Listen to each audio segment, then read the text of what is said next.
తన ప్రాణాలే నీవని ధర్మేచగా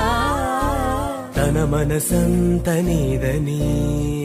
అర్థేచగా తన వలపంత నీకని కామేచగా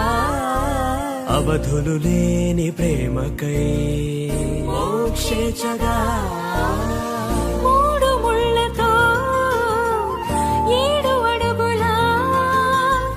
అగ్ని సాక్షిగా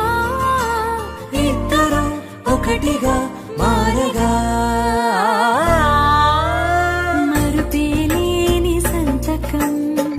వెళ్ళి పుస్తకం మరు జన్మకి తొలి స్వాగతం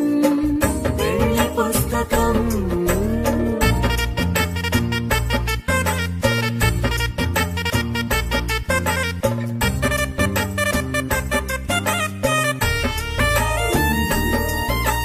ప్రేమ పెళ్లి పేరులో ఇరువురిలోన ప్రేమ మాత్రమే బంధుమిత్రు ప్రేమనే కలిసిన నాడే